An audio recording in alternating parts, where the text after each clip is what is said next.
श्री शिवाय नमस्तुभ्यम। आइए देखते हैं कौन से हैं वो 4 चमत्कारी तिलक जिनको लगाने से हमारे कार्य सिद्ध हो सकते हैं और कौन से कार्य के लिए कौन सा तिलक हमें लगाना चाहिए। आइए सुनते हैं गुरुमुख से। शिव महापुराण में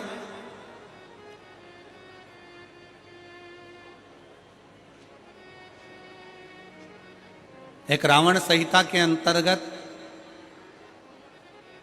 4 तिलक का वर्णन आता है।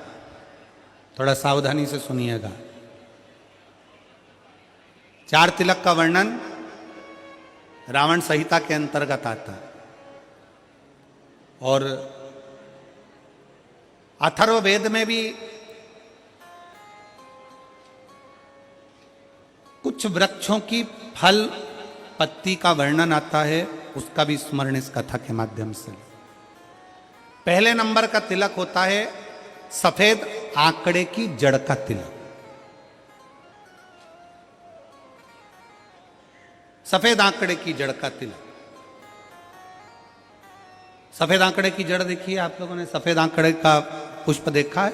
हम आस्था चैनल वालों से भी निवेदन करेंगे कि कथा में जिस जिस तिलक का वर्णन किया जाए उसके पौधे का दर्शन भी कराएं, जिससे लोगों को मार्गदर्शन मिले कि कौन सा पौधा बोला जाए। सफेद आंकड़े की जड़ का तिलक। और यही सफेद आंकड़े की जो जड़ होती है संतान प्राप्ति के लिए तुमरुकेश्वर का नाम लेकर कमर में लाल धागे में बांधा जाता है, जैसा आप लोग पहले कथाओं के माध्यम से श्रवण कर चुके। एक होता है पहले नंबर पर सफेद आंकड़े की जड़ का तिलक। ये क्या काम आता है और किस लिए लगाया जाता है? तो शिव महापुराण की कथा कहती है, जिस दिन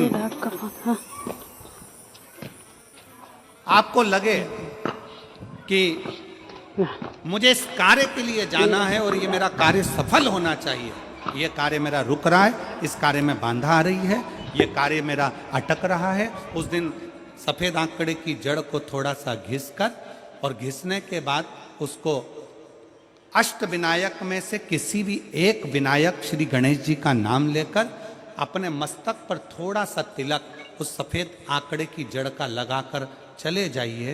वो कार्य आपका सफल होकर ही रहेगा, भले 8 दिन लग जाएं, 10 दिन लग जाएं, पर सफलता उस कार्य में मिलती जरूर। पहले नंबर पर आता है सफेद आंकड़े की जड़ का तिलक। दूसरे नंबर पर अपामार्ग की बीज का तिलक। अपामार्ग एक पौधा होता है, आप लोग टीवी पर उसका दर्शन कर रहे होंगे, एलईडी पर आप देख रहे होंगे। अपामार्ग की जड़ का अर्थात अपामार्ग का जो पौधा होता है उसका जो बीज होता है, जैसे आप ऊपर लगा हुआ देख रहे हैं, इसमें बीज लग रहा है। पौधे को आप लोग देख रहे होंगे टीवी पर, एलईडीओ पर, एलईडी भी चल रही है, एलईडीओ पर भी देख रहे होंगे कि ये अपामार्ग का जो पौधा होता है ये आपको आपके घर के आसपास में कहीं पर भी मिल जाएगा, जंगल में मिल जाएगा, आपके घर के पास लगा हुआ मिल जाएगा, ये हर कहीं लग जाता है। अपामार्ग का जो पौधा होता है, इसका जो बीज होता है, इसका जो फल होता है, फल में जो बीज होता है, इस बीज को सुखा लिया जाता है, सुखाकर इसको पीस लिया जाता है और पीसकर इसको जहां पर भगवान शंकर का शिवलिंग है, शिवलिंग का जल बहकर जहां से नीचे गिरता है, उसको समझ लें, थोड़ा सा आप लोग ध्यान में आ जाएगा आप लोगों के।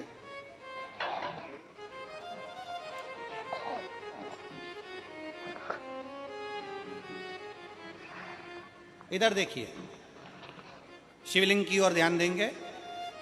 यहां जो व्यासपीठ के सम्मुख में शिवलिंग बना, ये शिवलिंग, और शिवलिंग के सामने से जो जल बहकर जो जल नीचे की ओर आ रहा है, शिवलिंग के सामने से जल बहकर जो नीचे की ओर आता है, ये जो भाग होता है, इस भाग पर अपामार्ग का जो बीज होता है सूखा हुआ, जिसको आपने पीसा है, उसको यहाँ लगा दिया जाता है। उसी को वापिस लेकर आया जाता है और उस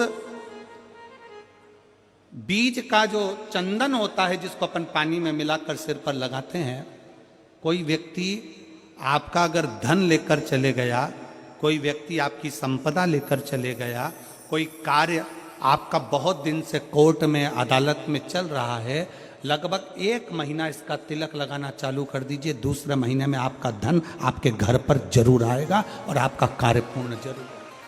अपामार्ग का बीज का चंदन तिलक, अपामार्ग का तिलक हमें सुख प्रदान करता है। तीसरे नंबर पर होता है दुर्वा। क्या बोलते हैं इधर छत्तीसगढ़ में, दुर्वा बोलते हैं कि घास बोलते हैं? जो गणेश जी को चढ़ाते हैं दुर्वा, दुर्बी, ठीक है। टीवी पर आप लोग देख रहे हैं, दर्शन कर रहे होंगे। दुर्वा, दुर्बी, जिसको छत्तीसगढ़ में दुर्बी कहते हैं, दुर्वा कहते हैं, जो गणेश जी को चढ़ता है, दुर्वा। अब आप सबको स्मरण में तो होगा कि दुर्वा कहां से प्रकट हुई है। तो शिव महापुराण की कथा में विष्णु पुराण को अगर हम अध्ययन करें तो विष्णु पुराण का स्मरण करेंगे या कूर्म पुराण को पढ़ेंगे तो उसमें मिलेगा कि भगवान जब सुमेरु पर्वत को मंथन के लिए रखा गया था, तब वो पर्वत नीचे दबता जा रहा था, तब कच्छप भगवान अपनी पीठ पर उस पर्वत को धारण करे थे। कच्छप भगवान जब पीठ पर धारण करे तो समझ लो भगवान नारायण की जंघा पर ही वो पर्वत रखा हुआ था, जिसको घर्षण किया जा रहा, घर्षण किया। वो पर्वत जैसा जैसा घसा रहा था, रोम गिर रहे थे, उसी रोम की दुर्वा का भाव हमारे शास्त्रों में आता, उसी से दुर्वा की उत्पत्ति मानी। दुर्वा गणेश जी को प्रिय है। और दुर्वा का फल कितना है? दुर्वा का फल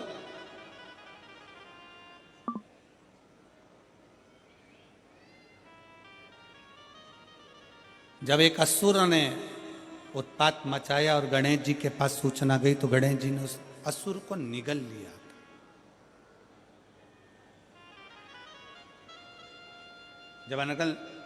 जब देखा, अनायास उस असुर की ओर देखा तो भगवान गणेश जी ने उसको निगल कर अपने गर्भ में, अपने पेट में उसको धारण कर, अंदर ज्वाला उत्पन्न हुई। भगवान शंकर ने एक दुर्वा गणेश जी को दी, उन्होंने पाई, अंदर बैठा हुआ असुर समाप्त हो गया।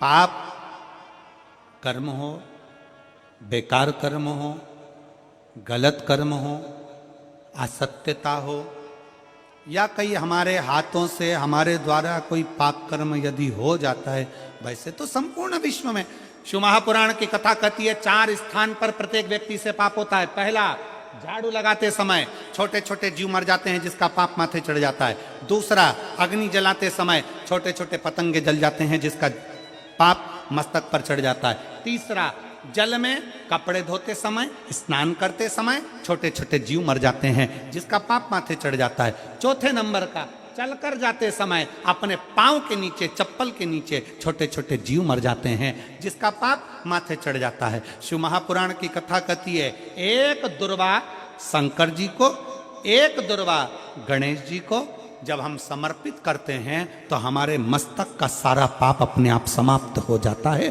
दुर्वा में इतना तेज हो, दुर्वा।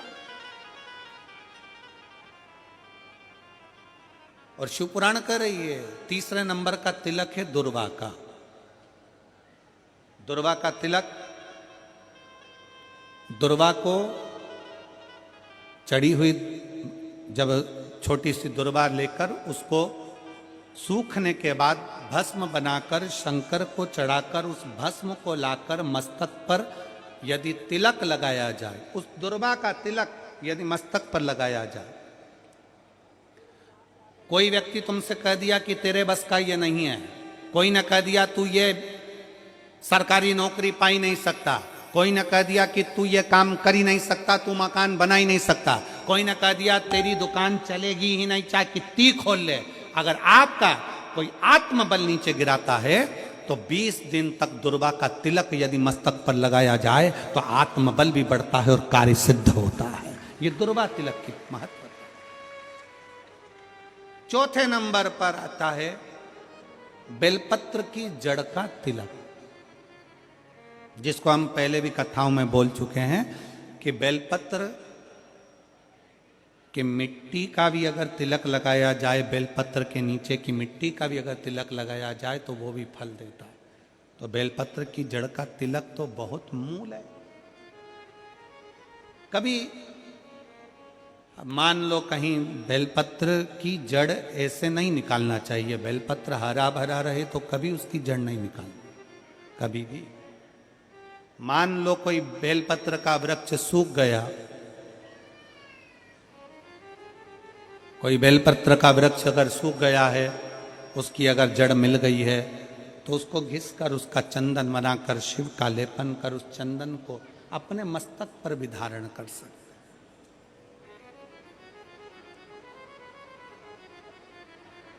क्या होगा उससे? तो कहा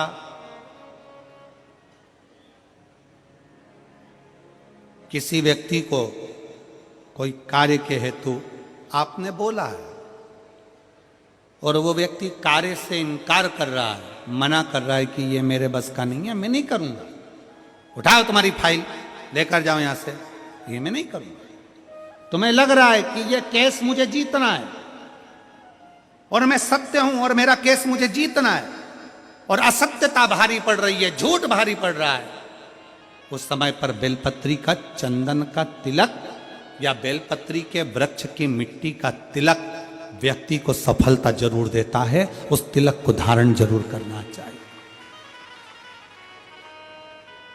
उस तिलक को जरूर धारण। बेलपत्र का तिलक, बेलपत्र की मिट्टी का तिलक, बेलपत्र के वृक्ष के नीचे बैठकर करा गया भजन, बेलपत्र के वृक्ष के नीचे बैठकर करी गई साधना, बेलपत्र के वृक्ष के नीचे बैठकर करी गई आराधना हमें फल प्रदान करती है। और मैं संपूर्ण देशवासियों को इसके लिए बहुत बहुत साधुवाद देता हूँ, बहुत बहुत बधाई देता हूँ कि जब वृक्षारोपण कराया जाता है विठले सेवा समिति द्वारा, सारे शिव भक्त अपने अपने क्षेत्र में बेलपत्री का पौधा लगाते हैं और बेलपत्री के वृक्ष को बड़ा करते हैं। उसके लिए आपको साधुता देते हैं। साधु अपने जीते जी अपने जीवन काल में प्रयास जरूर करो कि बेलपत्री का पौधा जरूर लगाया जाए, क्योंकि जब हम भोले बाबा के भगवान शंकर के चरणों में जाएं तो शिव कृपा करें। और लाइक शेयर और सब्सक्राइब जरूर करें।